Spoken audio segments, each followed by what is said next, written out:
Vamos a obtener la derivada de la multiplicación de n funciones. Se trata de una extensión de la fórmula número 5 para obtener la derivada de la multiplicación de dos funciones. Entonces, a partir de esta fórmula, vamos a deducir una fórmula general que sirve para obtener la derivada de la multiplicación de n funciones. Entonces, procedemos de la siguiente manera. Tomamos la fórmula número 5, que sirve para obtener la derivada con respecto a x de la multiplicación de u por v. Entonces a esta fórmula la vamos a dividir por u por v. Por lo tanto, este primer miembro dividido por uv, este también dividido por u por v, y este también dividido por u por v. Vemos claramente que esta u se anula con esta u. Esta v se anula con esta v.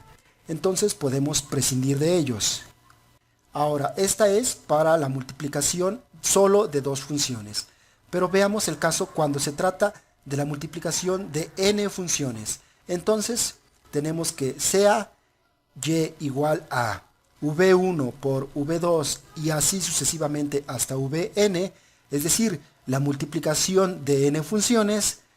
Entonces, si lo aplicamos al caso de n funciones, tenemos esto mismo, lo vamos a poner aquí abajo, pero en vez de multiplicar u por v, lo vamos a sustituir por la multiplicación de n funciones. Entonces tomamos esta multiplicación y la colocamos aquí. Ahora, aquí está dividido por u por v. Entonces vamos a sustituir esto por la multiplicación de las n funciones. Por lo tanto, ponemos esto aquí. Esto es igual, aquí tenemos la derivada de v con respecto a x dividido por su misma función. Entonces, podemos observar que tenemos derivada de v y está dividido por v. De igual manera, aquí tenemos la derivada de u y dividido por u. Entonces, aplicando este mismo hecho al caso de n funciones, nos queda de la siguiente manera. La derivada de v1 dividido por v1, es decir, la derivada de v1 con respecto a x dividido por v1. Luego tenemos más, aquí tendríamos la derivada de v2 dividido por v2, es decir, derivada de v2 con respecto a x dividido por v2. Luego tenemos más, así sucesivamente, hasta la derivada de vn dividido por vn, es decir, la derivada de vn con respecto a x dividido por vn. Ahora, el siguiente paso consiste en multiplicar ambos miembros de esta última expresión por la multiplicación de las n funciones. Entonces nos queda de la siguiente manera. Este primer miembro multiplicado por la multiplicación de las n funciones. Del mismo modo, en este segundo miembro tenemos la multiplicación de las n funciones multiplicado por esta sumatoria. Ahora efectuemos las operaciones. Tenemos que esto se anula con esto, por lo tanto en el primer miembro nos queda la derivada de las n multiplicaciones, que es igual. Observemos que esta multiplicación está afectando a cada uno de los términos que está dentro de este paréntesis. Por lo tanto, tenemos que v1 se anula con v1. Entonces, aquí nos va a quedar v2 multiplicado por v3 y así sucesivamente hasta vn.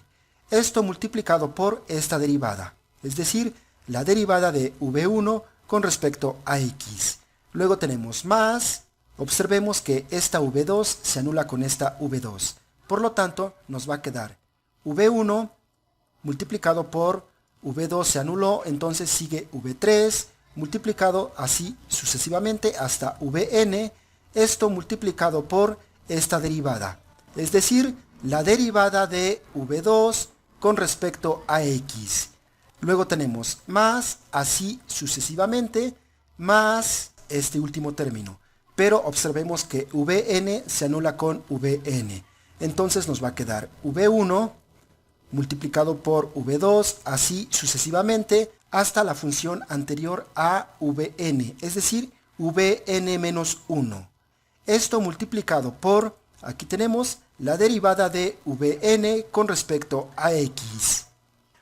Listo, esta última expresión que hemos obtenido es la derivada de la multiplicación de n funciones. Entonces decimos que la derivada del producto de n funciones, cuando n es un número finito, es igual a la suma de los n productos que se forman al multiplicar la derivada de cada función multiplicada por las otras funciones. Aquí, por ejemplo, tenemos la derivada de v1 con respecto a x está multiplicada por las otras funciones excepto por sí misma. Es decir, aquí no está v1. De este lado también tenemos la derivada de v2 con respecto a x, es decir, todas las otras funciones excepto v2. Y así sucesivamente. Como podemos ver, este resultado es idéntico al que tenemos aquí. Más adelante veremos cómo aplicar la regla para la derivación de la multiplicación de n funciones.